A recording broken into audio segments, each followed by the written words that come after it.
Bonjour, Serge Chettin. Bonjour à tous. Bonjour à toutes. Oui, donc aujourd'hui une vidéo pour vous détailler un peu le périple en moto que j'ai fait à partir de la ville de Luang Prabang, donc au Laos, centre du Laos. Donc c'est une boucle, Luang Prabang. Luang Prabang, plus de 7, entre 7 et 800 km. J'ai fait ça en 5 étapes. Donc il y a des choses, des petites choses à savoir qui peuvent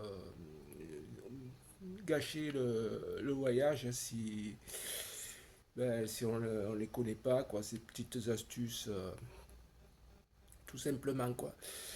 Donc, alors, si vous êtes intéressé par faire un voyage, une boucle en moto, donc au Laos ou même au Vietnam, hein, ça se fait aussi au Vietnam.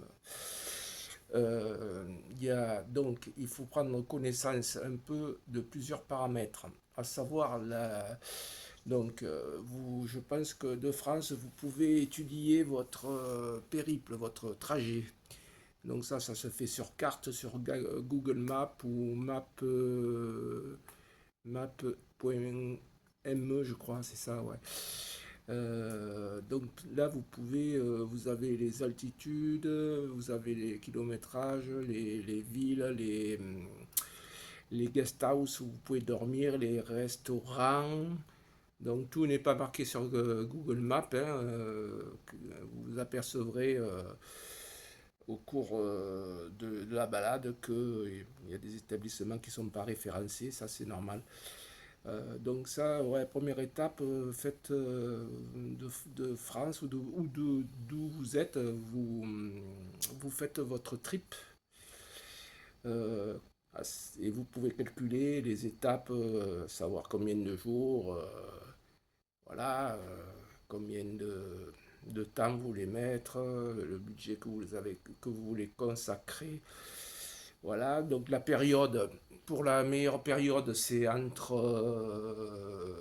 novembre et avril, fin avril. Ouais, moi j'ai fait début mai, quoi. Voilà, meilleure période, donc saison sèche.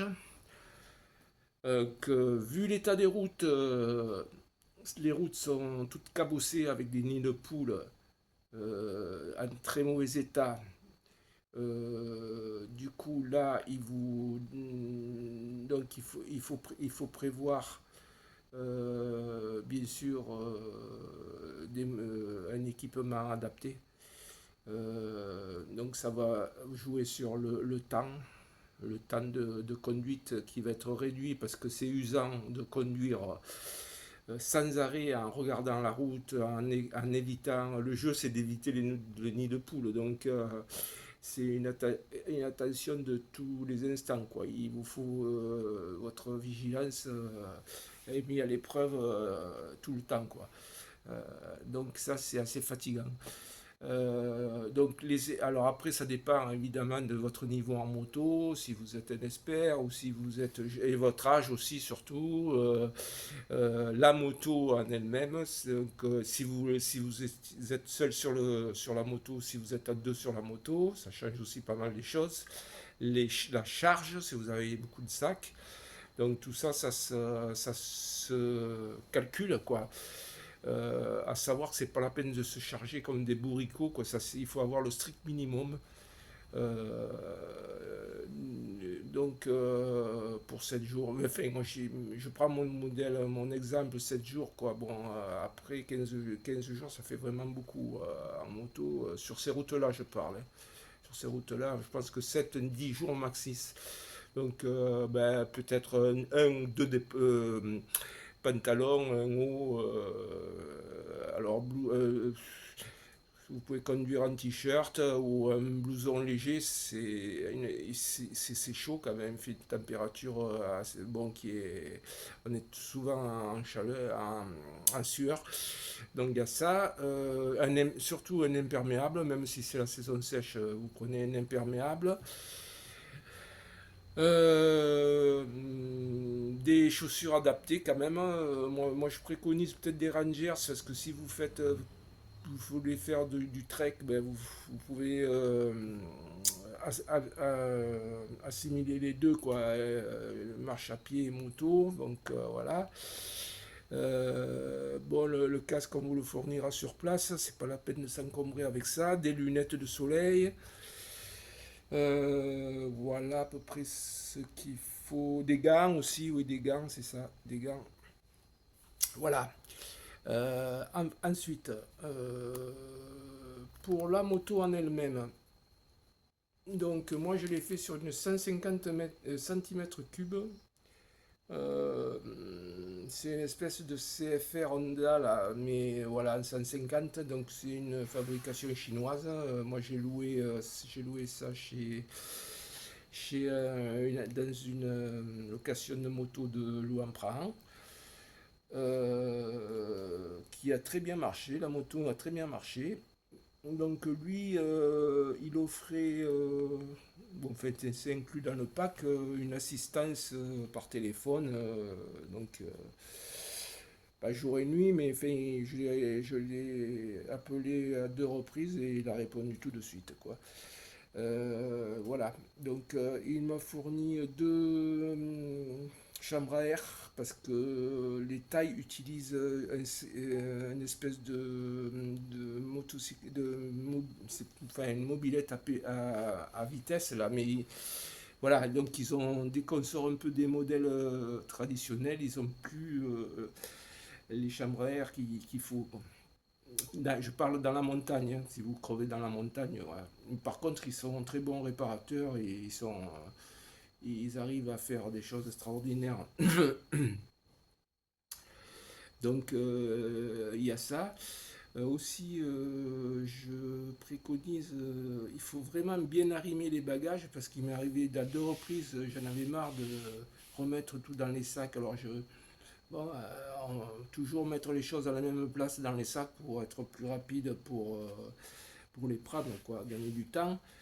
À deux reprises, j'avais mis mes gants sur des tendeurs, un peu à la vite fait, là, et puis voilà, je les ai perdus parce que, vu les routes sont tellement, il y a tellement des soubresauts, des chocs, il n'y a rien qui tient. Donc, il faut que ça soit arrimé solidement. Donc, j'ai perdu un impair qui était arrimé à la vite fait et une paire de gants. Voilà, c'est pas dramatique, mais bon, il faut le savoir.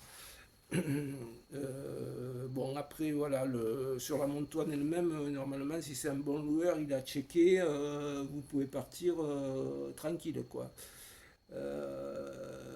Après, il y a beaucoup de postes à essence. Alors avant, il n'y avait pas beaucoup, maintenant, il y a beaucoup de postes à essence dans la montagne. Il y en a suffisamment pour ne pas se faire de soucis pour tomber en panne. Il y en a un paquet. Ça, c'est un problème qui n'est plus là.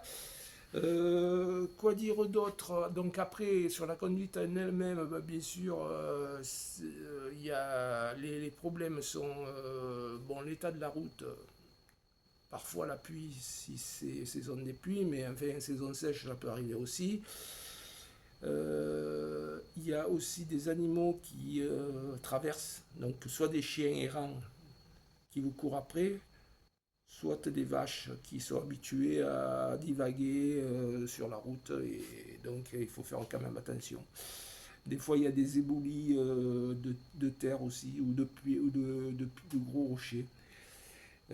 Plus les camions qui dégagent une poussière, alors ils prennent toute la route parce que c'est des petites routes et donc vu que c'est de la terre sèche, ça dégage une poussière. Si vous êtes derrière, c'est bon quoi. Il y a ça, voilà.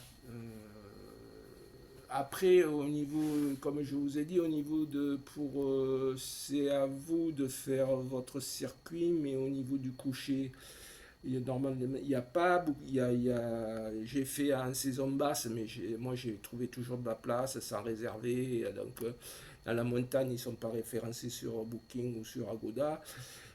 Mais vous trouvez de la place pour 200 000 keep laotiens, ce qui fait 8 euros. Vous avez un lit avec une douche. Voilà, c'est basique, hein. Et les restaurants, c'est des petits ouais, c'est des gargotes et où vous avez un ou deux plats, une soupe traditionnelle avec soit du bœuf ou du poulet avec des herbes, fait une soupe ou alors du riz frit parfois. Mais ça sort pas de là. Vous avez deux plats, deux types de plats et basta quoi. Pendant une semaine, vous mangez ça. Jour, matin et soir et midi aussi. Donc voilà. Après, il faut pas être stressé. Les gens sont très gentils, il n'y a aucun risque. Bon, les routes sont quand même sont montagneuses, très bon, vous verrez, c'est vraiment la montagne, mais très fréquentée quand même. Donc, même si vous tombez en panne, il y aura toujours un 4x4 ou un camion qui va venir, qui va débrouiller. Ça, quoi. J'ai jamais vu quelqu'un qui était tout seul en panne sur le bord de la route. Donc, au niveau du choix de la moto, après il y a la 250 CRF qui a pas mal de puissance, donc ça il faut quand même, je pense, mais c'est une machine qu'il faut quand même maîtriser, avoir quand même, avant de la prendre en main, un petit acquis en moto off-road, hein, tout terrain.